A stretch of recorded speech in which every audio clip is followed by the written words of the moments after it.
रामचन्द्राय Janakraj Manohar मामकाभीष्टदाय महितमङ्गलम्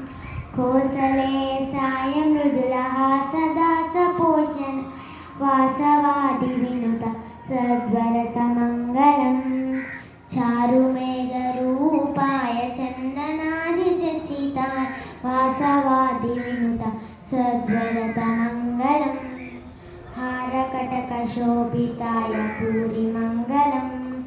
ललितरत्नकुण्डलाय तुलसीवनमालिक जनजसदृशदेवाय भूरिमङ्गलम् देवकीसुपुत्राय देवदेवोत्तम हारकटकशोभिताय चारुमङ्गलम् विमलरूपाय विविधवेदान्तवेद अन्नजाक्षवाहनाय अतुलमङ्गलम् रामचन्द्राय Janakraj Manohar मामकाभीष्टदाय